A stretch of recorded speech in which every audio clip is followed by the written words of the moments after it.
नमस्कार, मैं योगेंद्र शर्मा आपका स्वागत करता हूं और आपसे निवेदन है कि आप इस विषय को अंत तक देखें और अगर आपको अच्छा लगे तो इसे लाइक करें और चैनल को सब्सक्राइब करें। चलिए विषय पर चलते हैं। दोस्तों, आज इस एपिसोड में हम वास्तु का नॉर्थ ईस्ट कॉर्नर यानी कि ईशान कोण के बारे में विस्तार से जानेंगे।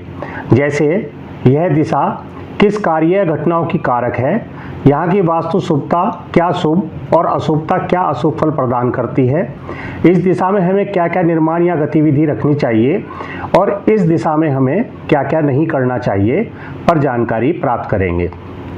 सबसे पहले दोस्तों, जैसा कि इस कोण के नाम से ही लगता है कि ईशान यानी ईश्वर का कोना, दोस्तों इस दिशा के स्वामी गुरुदेव हैं। यहाँ पर शिव का भी उपस्थिति है और यहाँ पर अधोमुख लेटे हुए वास्तु पुरुष का सिर है। इस दिशा में देवों का वास, वास्तु पुरुष का सिर और सूर्य की किरणें जो पूरे जीवन चक्र की धुरी हैं होने से यह क्षेत्र सबसे ज़्यादा ऊर्जावान और सकारात्मकता का प्रतीक होने से सबसे ज़्यादा पूजनीय और शुभत्व प्रदान करने वाला क्षेत्र है। इसलिए इस स्थान की स्वच्छता और खुलापन यहाँ पर निवास करने वालों को शुभता प्रदान करता है। दोस्तों, यह दिशा हमें बुद्धि, ज्ञान, स्पष्टता, ध्यान, विचार, शांति, मस्तिष्क संबंधी कार्यों में कुशलता की दिशा है। निर्णय लेने की शक्ति, यह दिशा सोचने की शक्ति, धन धान्य, बच्चों की शिक्षा, ग्रोथ, सुख समृद्धि, वंश वृद्धि, संतति, स्वास्थ्य, रोगों से लड़ने की ताकत, भक्ति भाव, दाम्पत्य संबंध, निरंतर प्रगति प्रदान करती है। और अगर यह दिशा दूषित है तो इन सब गुणों में, सुखों में कमी पैदा करती है। इसलिए हमें इस दिशा का विशेष ध्यान रखकर प्रबंधन करना चाहिए। सकारात्मक ऊर्जा के लिए इस दिशा को ज़्यादा से ज़्यादा खुला व हल्का रखना चाहिए। ऐसी व्यवस्था आपको सभी प्रकार के शुभ फलों में वृद्धि करती है। इस दिशा की स्वच्छता, साफ सफाई का विशेष ध्यान रखना चाहिए। जब भी आप घर का निर्माण करें तो आप ईशान कोण को अवश्य देखें, कहीं यह कटा हुआ या बढ़ा हुआ तो नहीं है। अगर ईशान कोण बढ़ा हुआ है तो यह शुभ फलदायक है और इसके विपरीत अगर ईशान कोण कटा है तो यह समझ लीजिए कि यहाँ पर ईशान कोण में वास्तु पुरुष का सर कटा है या नहीं है। अब आप जान लो कि बिना सर का मकान या व्यक्ति मरण तुल्य है। ऐसी अवस्था में प्लॉट को सही बिना आप निर्माण ना करें, यह आपको अशुभता प्रदान करेगा और आप चाहे कितने भी प्रयास करें और मेहनत करें, लेकिन उनका फल आपको नाम मात्र का ही प्राप्त होगा। इसलिए इस व्यवस्था को सबसे पहले ठीक कर तभी आप आगे का निर्माण कार्य शुरू करें। इसके अलावा दोस्तों, ईशान कोण को हमें नीचा और नैऋत्य कोण को ऊंचा रखना चाहिए, या आप ऐसे भी कह सकते हैं कि ईशान कोण हमारा हल्का और नैऋत्य कोण भारी होना चाहिए।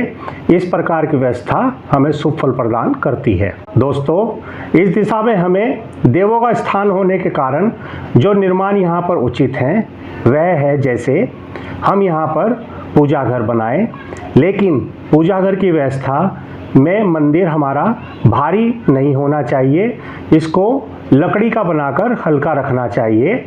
इसके अलावा हमें यहाँ पर अपना ड्राइंग रूम, छोटे बच्चों बुजुर्गों का कमरा और अंडरग्राउंड वाटर टैंक की व्यवस्था करनी चाहिए। इस क्षेत्र के अंदर हम बोरिंग, स्विमिंग पूल बना सकते हैं, लेकिन पानी की स्टोरेज या बोरिंग को हमेशा नॉर्थ ईस्ट एक्सेस से हटकर बनाना शुभकर होगा। इस दिशा में हम बालकोनी, बरामदा, पोर्च और बेसमेंट भी बना सकते हैं जो हमें शुभ फल प्रदान करते हैं। इस दिशा के अंदर हम बगीचा, जहाँ पर छोटे छोटे पौधे व घास हो, बना सकते हैं। यहाँ पर इस दिशा में हमें बड़े पेड़ों का निषेध करना चाहिए और यह स्थान हमें ज़्यादा से ज़्यादा खुला रखना चाहिए। दोस्तों, इस क्षेत्र में हमें किसी भी रूप में जल की उपस्थिति अवश्य रखनी चाहिए। साथ ही हम यहाँ पर बच्चों के लिए रीडिंग रूम भी बना सकते हैं और यहाँ पर जो भी निर्माण करें यह ध्यान रखें कि इस क्षेत्र में बनने वाला कमरा, जब उसके अंदर आप फर्नीचर की व्यवस्था करें तो वहाँ पर भी आपको यह ध्यान रखना चाहिए कि ईशान कोण ज़्यादा से ज़्यादा खाली और हल्का रहे और भारी वस्तुओं की व्यवस्था आप इस क्षेत्र में बनने वाले निर्माण के दक्षिण पश्चिम क्षेत्र यानी कि नैऋत्य कोण की तरफ ज़्यादा से ज़्यादा रखें। अगर आप ऐसा करते हैं तो यहाँ पर बनने वाली यह व्यवस्था हमें शुभ फल प्रदान करने वाली होगी और इसके विपरीत हमें अशुभता प्राप्त होती है। दोस्तों, इस दिशा में हमें कोई भी अशुभ निर्माण या यहाँ पर विपरीत दिशा के तत्वों की व्यवस्था यहाँ पर नहीं करनी चाहिए।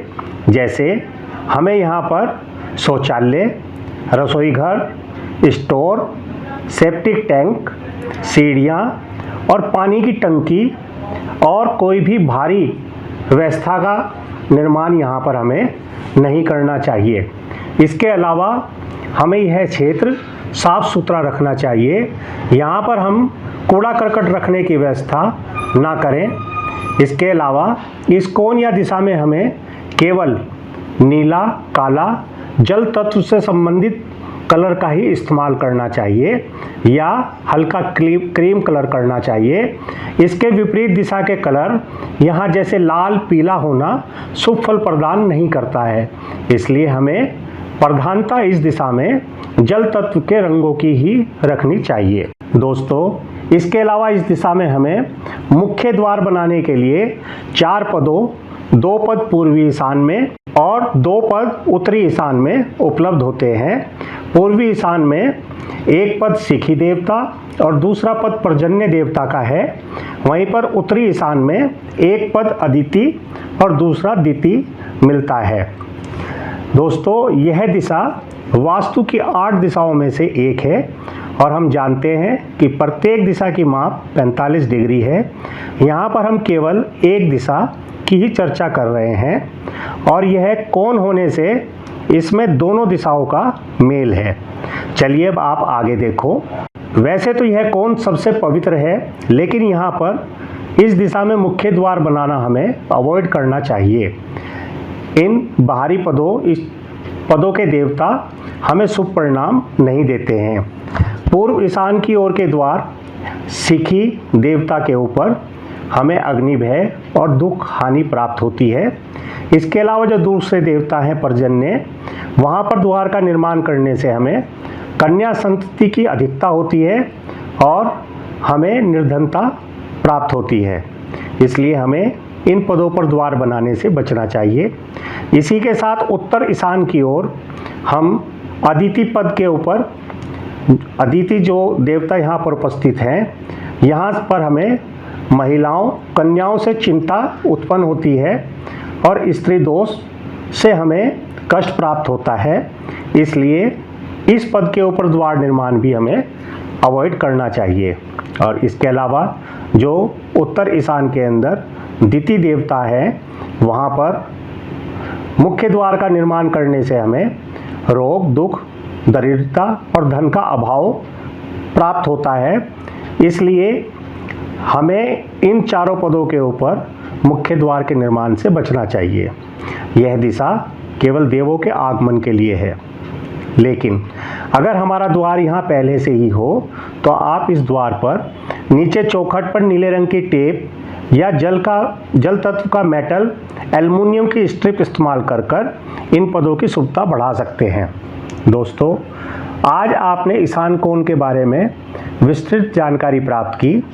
जैसा जो निर्माण यहाँ पर आपको बताए गए हैं, आप इसी तरह के कार्यों की उपलब्धता यहाँ पर करके अपने जीवन में शुभ फल प्राप्त कर सकते हैं और इसी तरह से आपको व्यवस्था बनानी चाहिए।